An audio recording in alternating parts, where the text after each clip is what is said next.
43,000 artists, over 43,000 artists are making a living just from Spotify, just from streaming revenue.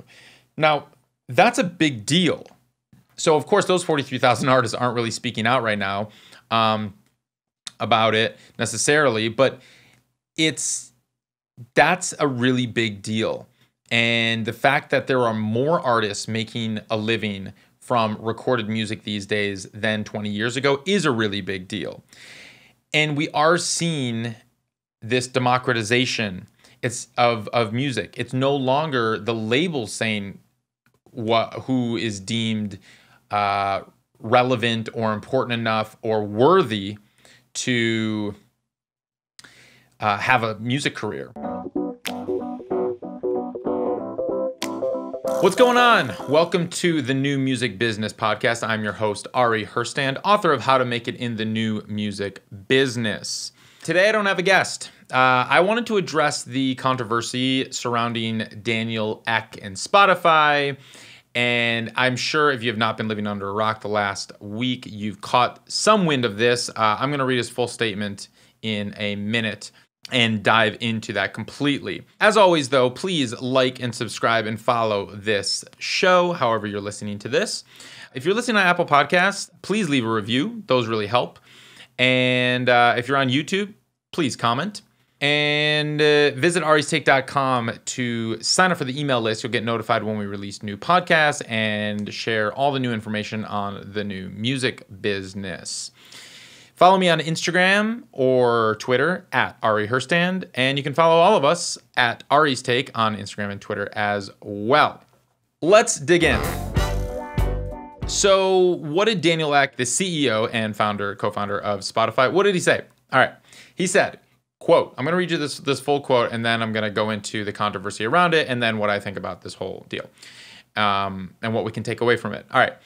He said, quote, I don't think I've ever seen a single artist saying I'm happy with all the money I'm getting from streaming. Stating that publicly, in private, they have done that many times, but in public, they have no incentive to do it. But unequivocally, from the data, there are more and more artists that are able to live off streaming income itself. There is a narrative fallacy here, combined with the fact that obviously some artists that used to do well in the past may not do well in this future landscape where you can't record music once every 3 to 4 years and think that's going to be enough. The artists today that are making it realize that it's about creating a continuous engagement with their fans. It is about putting the work in, about the storytelling around the album, and about keeping a continuous dialogue with your fans. I really feel that the ones that aren't doing well in streaming are predominantly people who want to release music the way it used to be released, right? Okay, that's his full quote around that idea. Now, what all the blogs latched onto and the headlines, which got the entire music industry in an uproar, was this line. You can't record music once every 3 to 4 years and think that's going to be enough. People lost their fucking minds. Of course, the classic rockers lost their minds. Now, this is, you got to take what they say with a grain of salt. I'm sorry, but I've stopped listening to the classic rockers who don't believe in progress. These are the same people that when streaming first came out in 2013, 2014, they were saying, well, I still want to sell CDs. These are the same people that when iTunes came out, they're like, no, fuck downloads, I want CDs. These are the same people when CDs came out, they're like, no, I want to sell vinyl. It's like people are always halting progress, and if they've made money in a certain way, they're going to want to keep making money that way. And anytime there's change presented to them, they fight change because it's scary and uncomfortable. And so I understand that. So but because everybody knows their names, they always get the most amount of ink in these articles. So I'm going to highlight a couple, but then I'm going to talk about some of these artists who are younger, who are in today's era, and what they had to say as well. So, David Crosby, Stills and Nash, said, you're an obnoxious, greedy little shit, Daniel Ek. That's funny. Yeah, okay. Enough of them. Jack Garrett, a younger artist, he said, you just cannot demand so much of artists and work them to exhaustion and then also tell them they aren't outputting enough music to suit your business model. I took all the time I needed to make my second album. I'll do it again and again if I need to. So many companies within the music industry farm the mental health of its artists and then get defensive when we try to repair ourselves or ask for appropriate pay. It's so broken. I'm not a social media influencer. The work I put in is the days I spend writing and recording, the weeks rehearsing, and the months touring. That is literally my job, and I'm really good at it. Artists shouldn't have to be extroverts to be successful. Most of them aren't. Also, it's all well and good having continuous engagement with my fans, but that doesn't mean anything when it comes to streaming numbers. Me having X amount of followers doesn't translate to that many streams or views. This is basic. That was Jack Garrett. I'm going to touch on some of his points in a minute. Nadine Shah tweeted, millionaire Daniel Ek telling us how it is here. What are we to do? I'm tired of having to kiss the arses, she's British, of these companies that exploit me and other music makers. We need the whole music community, including fans, to come together and demand change. Rock critic Stephen Hayden tweeted, this is funny, he's not a musician, but he's a critic. He said, Leach complains that host body is not producing enough blood.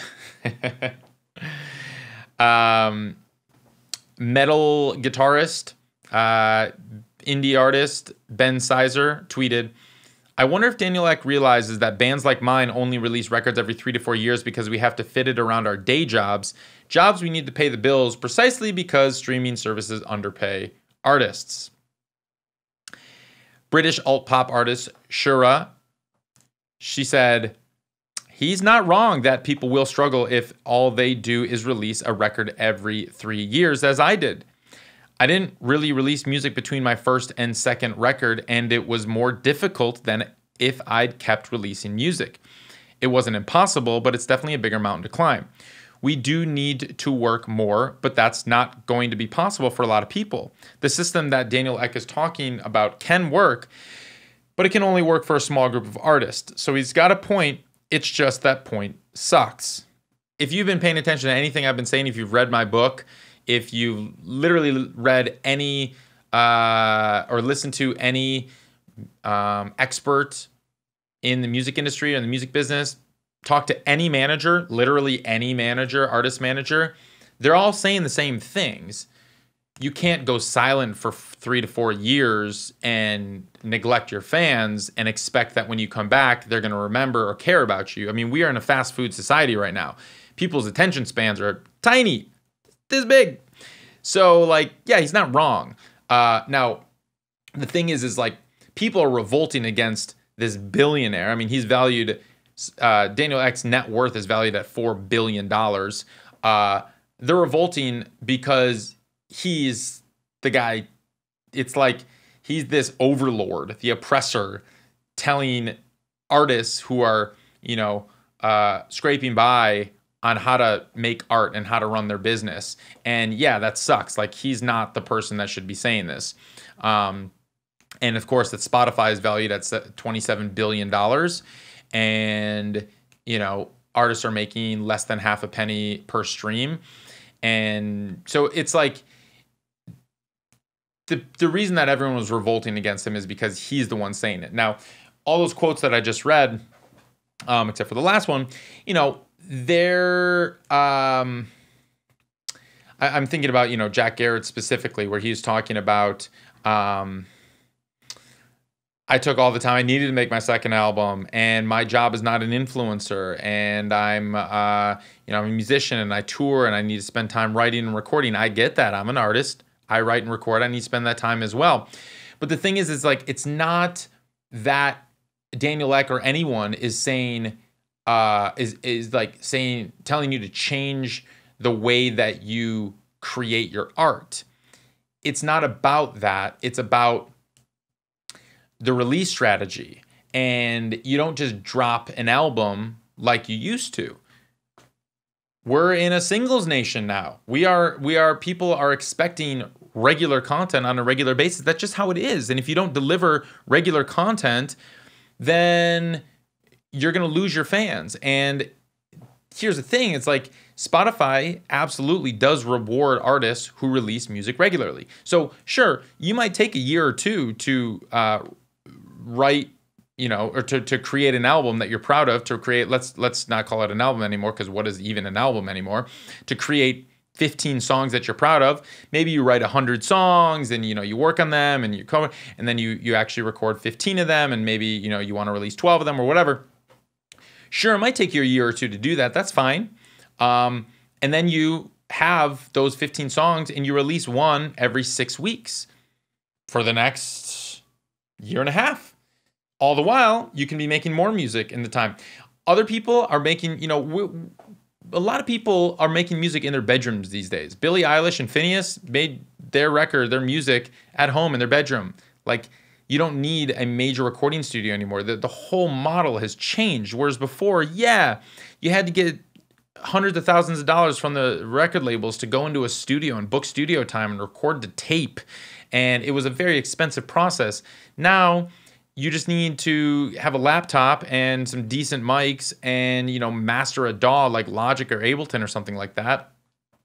And you can make a top 10 pop record. That happens all the time now. So the issue is that people are just pissed off that Daniel Ek was the one to say this, even though he's not wrong. And I don't agree that he should be the one saying this either. And I think, but what his actual message was very misconstrued. I read you the full quote at the top for a reason, because after I read the quote, you're like, wow, that doesn't sound that bad. That sounds actually, exactly like I've been hearing from literally everyone in the music industry for the last 5 years. It's just nobody wants to hear this billionaire who's basically controlling how their art is consumed by the public, and who's, dictating how they're getting paid. No one wants to hear them dictate how they should be making their art. Now, I want to go a little bit deeper into the model of streaming and Spotify specifically, and then just release strategy. Years ago, 15, 20 years ago, if you looked at the number of artists who were making making a living on recorded music a year, we're talking, it's estimated about 30,000 artists were making a living about 20 years ago and before, a living making music. Now, Daniel Ek said that there are 43,000 artists that make up his quote top tier, which means that 90% of the music that is consumed on Spotify is created by 43,000 artists. Okay, well, there's millions of artists on Spotify, so yes, the other 10% is by the millions of artists, but that makes perfect sense. There's a lot of shit on Spotify. There's a lot of shitty bands out there. I'm sure most of the bands in your local market that you go see live and that you listen to, they're not that good. It's fine, I understand. There's 40,000 new songs that are uploaded to Spotify every single day. 40,000 new songs. The vast majority of them are not good. So that's fine. But here's a really interesting number. 43,000 artists, over 43,000 artists are making a living just from Spotify, just from streaming revenue. Now, that's a big deal. So, of course, those 43,000 artists aren't really speaking out right now about it necessarily, but that's a really big deal. And the fact that there are more artists making a living from recorded music these days than 20 years ago is a really big deal. And we are seeing this democratization of music. It's no longer the label saying who is deemed relevant or important enough or worthy to have a music career. It is now the public, but also, yes, Spotify. And I get it. Like, don't get me wrong. I've gotten zero love from Spotify playlists or really their algorithms. That model, it pisses me off. It sucks that, like, I see, some songs getting thrown on top playlists and boom, they're getting millions of streams. And it's like, I'm working my ass off over here and I'm not getting thrown on these playlists. And it's like, it drives me crazy that there are just a few people at Spotify who can literally control whether an artist starves or whether they feast. And it's a lot of it has to do with how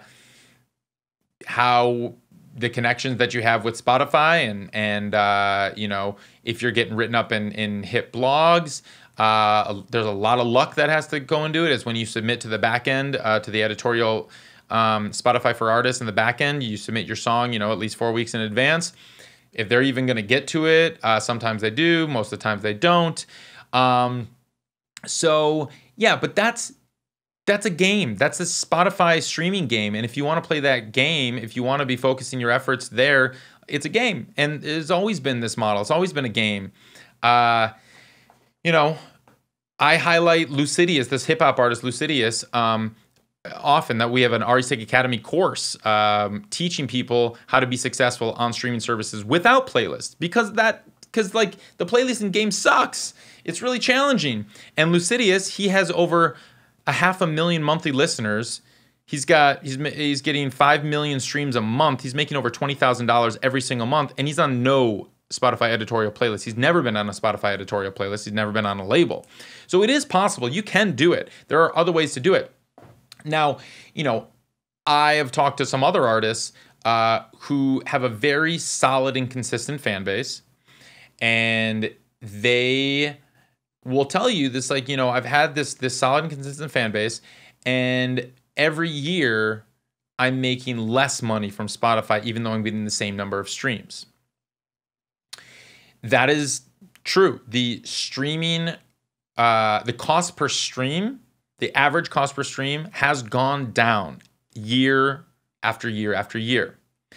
Now, Spotify would argue that it's not about the cost per stream that you should be looking at. It should be the overall money that you're making. So sure, one stream used to be just over 0.5 penny average. You know, at its peak, they were saying it was almost at like $0.008. So like, you know, almost a penny per stream. Now it's like $0.004. So under 0.5 penny per stream. They're not going to deny that, but what they'll say is that, like, yeah, okay, that is true. However, there's so many more people on Spotify and there's so much more money coming in that, whereas before, wouldn't you rather get 10 streams at 0.5 penny than one stream at a full penny? And you think about it, it's like, oh, well, then yes, of course, because in the end, 10 streams at 0.5 penny gives me 5 pennies. Whereas one stream at 1 penny gives me 1 penny. And yes, of course, I'll take the scenario where I make more money. But the reality is not everyone is seeing more streams just because there's more people on Spotify. And the thing is like, if you have a really niche audience and you're not on any playlists, you know, you might, if you have a solid 20,000 fans and your fans base is not growing, you have 20,000 fans. If you are getting that all 20,000 fans are listening to you 10 times every year, probably more than that. Let's say they're each listening to you 100 times every year. So 20,000 fans listening to you 100 times every year, listening to at least, you know, you 100 times. That's fine. Yeah, might listen. You're looking at 2 million streams a year from your core fan base. Now, sounds like a lot. It's not, you know, that's about $4,000 or $8,000 a year. That's definitely nowhere near living on. That's not a livable amount of money. And where you think about like, well, 20,000 fans, that's a lot of people. I mean, shit, like, shouldn't I be making more money? It's like, okay, that's what you have to think about. Well, Spotify and streaming is not the only way to make money in music. And that's why you have to diversify your revenue stream. And like, there's so many more ways to make money doing music these days than just from your recorded music. Like Spotify streaming gets your fan in the door. They say you want 1,000 true fans, which means if you can find 1,000 people who love you enough to pay you $100 a year, $100,000 salary a year, you're set for life.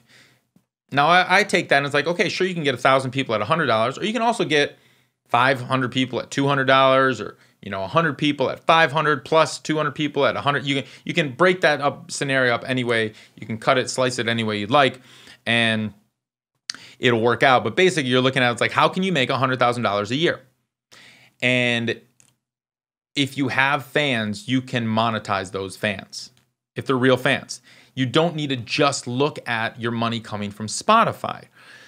Yes, there are artists that have no fans that are making a lot of money, that are making a livable wage on Spotify. That's also a scenario that never used to happen before, which is crazy. There are artists who have no fans, no real fans, but they get thrown on some hot playlist, and now they're getting millions of streams a month, making thousands and thousands and thousands of dollars a month, and they have no real fans. They can't draw 50 people to their shows, but they're making a living. That's happening too. That's a mind fuck. You're like, wait, is that even fair? It's like, I don't know. Is it? Who knows? Like, what are you deeming as fair? It's like, are you any more worthy? Is an artist any more worthy because they've played 1,000 shows and, you know, to 7 people and have like earned their 1,000 true fans, like literally by playing to every single one of them and going from 7 fans at a show to 15 fans at a show to 50 fans at a show? A lot of us would be like, yes, they're more worthy than the ones that record music and from their bedroom play 0 shows and then throw their music up on Spotify, get thrown onto a hot playlist. Fuck those guys. They don't deserve it. Why not?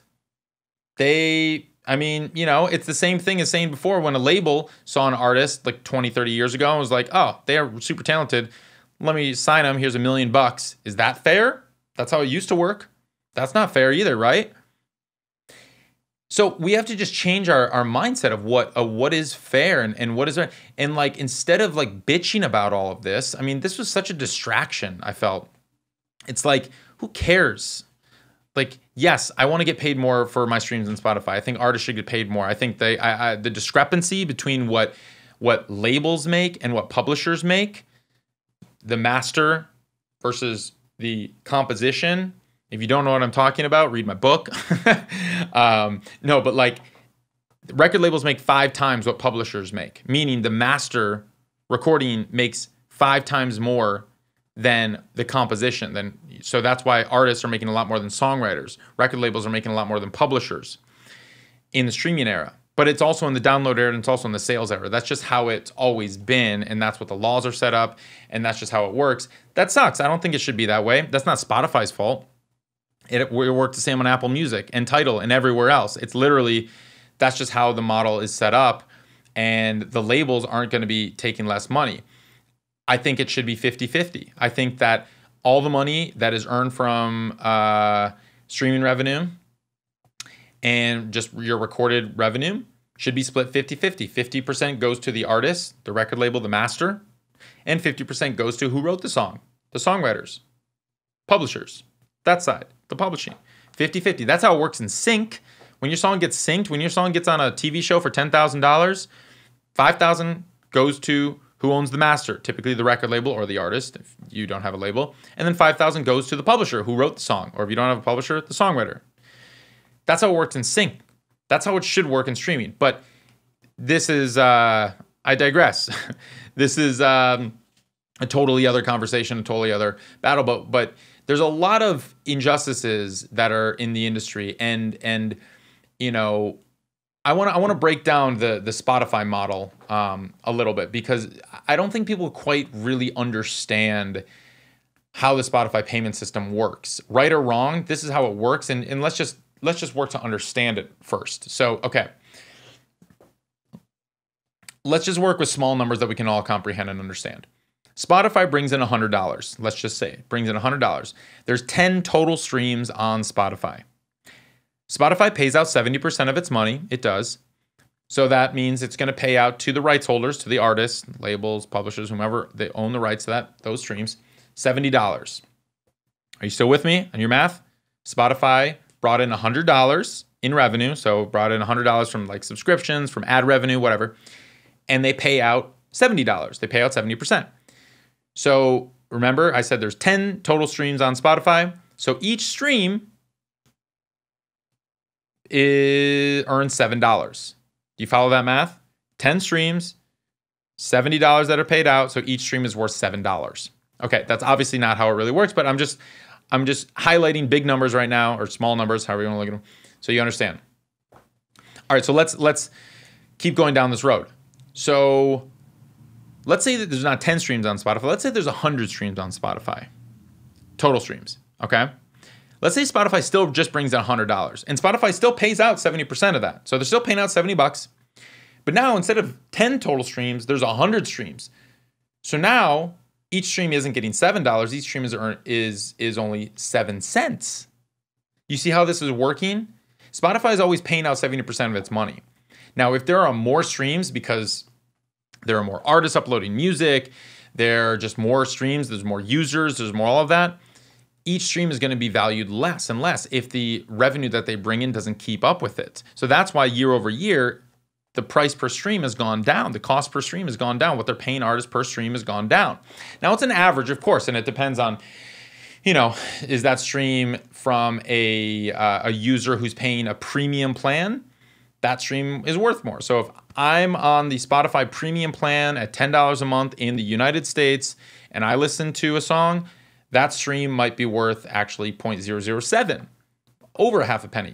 But if somebody is on the free plan in India, and that stream might be worth 0.001 because it's ad supported and it's just not worth that as much. Or if someone's in the free plan in the United States, it might be worth 0.003 or something like that. So each stream is worth, but we're talking average stream. So do you understand that if there are more artists, there's more streams, if the revenue that Spotify is bringing in doesn't actually keep up with that growth, then the cost per stream is going to go down. And that's why I was saying before, Spotify will argue, well, there's more users, so instead of wouldn't you rather have 5 streams at a half a penny versus 1 stream at 1 penny?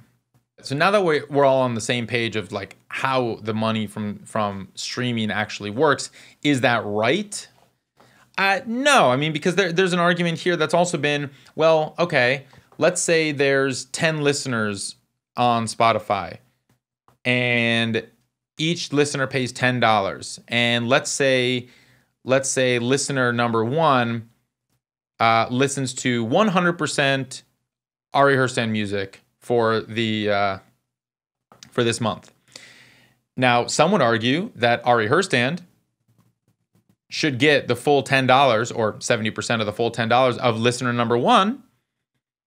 And let's say because they paid $10 a subscription, they only listen to Ari Herstand music, so Ari Herstand should get all of that listener's money. That's not how it works.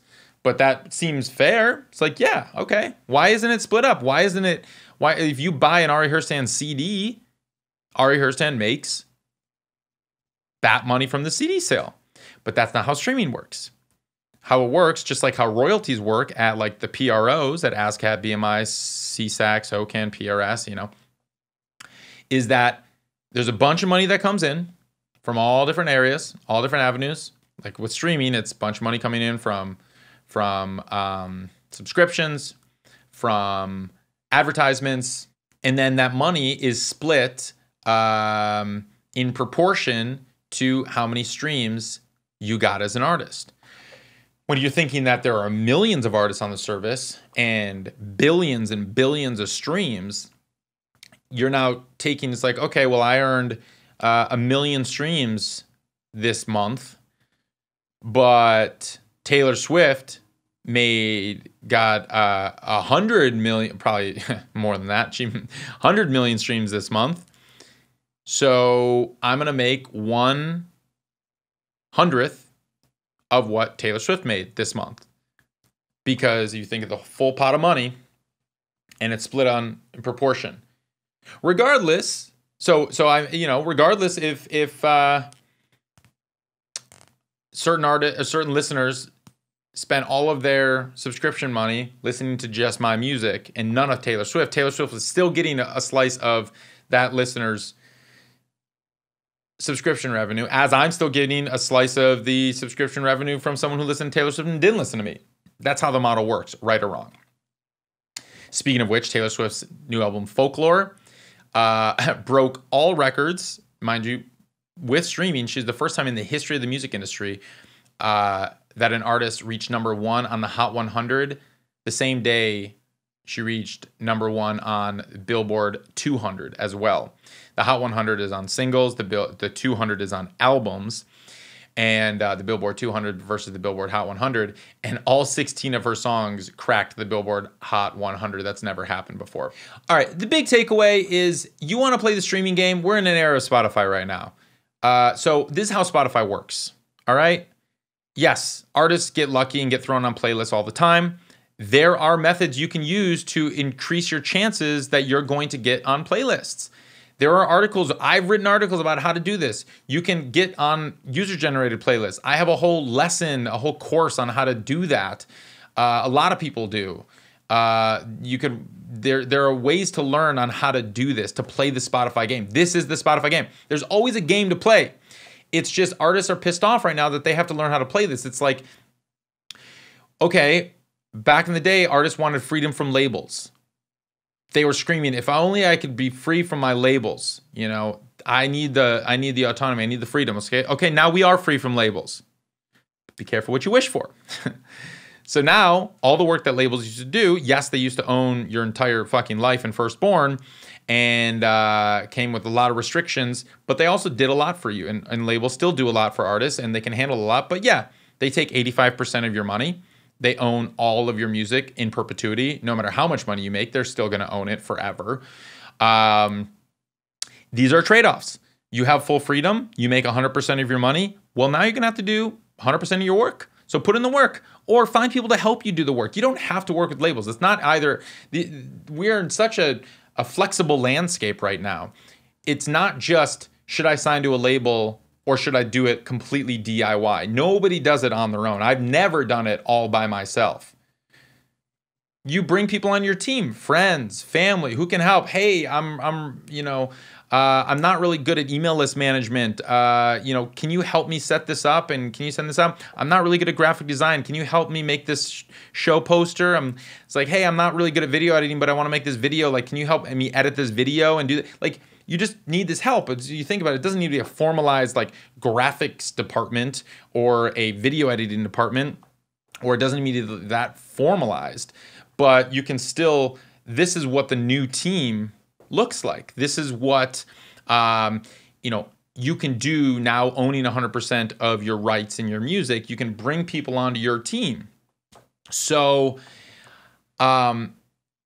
if you want to be successful on Spotify, you're going to have to play the Spotify game. If you wanted to be successful on radio, you had to play the radio game. This is why, back in the 70s, the radio promoters would show up at the radio stations with a fucking envelope full of cash. That's how you played the radio game. Was that right? No, but whatever. That was the game. And before payola was illegal, and then still since payola. So like, you want to be successful on these services, you're going to have to play the game. And there's ways to play the game. And you learn how to work the algorithm. And this algorithm, yeah, there's a lot of articles out there, a lot of courses, a lot of teachings, a lot of interviews with people at Spotify saying how to work that algorithm. You want to play the Spotify game, you can. Now, do you have to? No. You don't have to play the Spotify game. Believe me, it fucking sucks that you spend your time, passion, energy, money, blood, sweat, tears, making an album, making a song that could be from the darkest parts of your life. And you have to relive that by going to the studio and recording, and you're putting this breathtaking, heartbreaking piece of art out into the world. Extremely brave to do that. For it to get 217 streams on Spotify in the first week, and now you're fucking crushed. Because you're like, well, nobody likes it. Nobody cares. My music sucks. God, why did I do that? I went through hell to put this out. Nobody cares. Well, okay. I hate that that's the era we're in right now, where artists their self-worth is being placed in these arbitrary vanity metrics and these numbers that don't mean shit. 217 streams, that's 217 human beings. 217 humans took the time to listen to your song, and it might have resonated with you. And even, check your DMs. Maybe they message you saying you just changed their life. You changed somebody's life. But the fact that you didn't get 1 million streams is a disappointment. That's the era we're in right now. That sucks. I hate that. Don't stress so much about fucking numbers that don't mean anything. This is like arbitrary board, this like jury out there that's judging you, that you think they're judging you. There's not. Just move forward. Make meaningful, authentic, beautiful art that you can stand by and stand behind. And work to affect people's lives and work to get your 1,000 true fans. There are ways to monetize. It's not just Spotify. It's not just these numbers on Spotify. That's why we have patronage services out there, subscription services like Patreon and Bandcamp. For the artists out there that want to tour, once touring is back, you can tour, you can play shows, you can sell merch, you can live stream. There's a lot of ways to monetize your fan base and make and give your fans an opportunity to support your art. It doesn't have to just be about Spotify. We don't need to collectively sweat and stress and lament Spotify's low payments. We can all agree that it sucks that this is the revenue model that everybody has to focus on to place this arbitrary value onto their art. But that's the reality. And if you want to play that game, this is how you're going to have to play the game. You can't just put out a song or an album every 3 to 4 years. You have to keep your fans engaged. And you want to play that Spotify game? You don't have to, but if you want to, they're saying we're going to reward you if you release more music more frequently. Release a song every 6 weeks. You can do that. Even if you only record music every 2 years, you can still release a song every 6 weeks. Do that math. If you want to play the Spotify game, I'm not going to tell you how to make your art, how to release your art. But this is the era that we're in right now. Just because the major labels are doing it a certain way, just because the biggest superstars in the world are doing it a certain way, you don't have to do it that way. You actually shouldn't do it that way. Don't look to Taylor Swift on how your release strategy should work. She has hundreds of millions of fans. Do you? Then don't structure how you run your career the same way she structures how she runs her career. Spotify's a business. It's to their benefit if they get more music more frequently. That's how to increase their business model. You don't work for Spotify. You don't have to follow what their business model dictates. You can, if it's important to you to be successful on Spotify, but that's not the only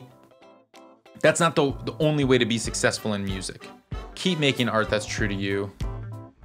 And remember, nobody can tell you what success looks like but you.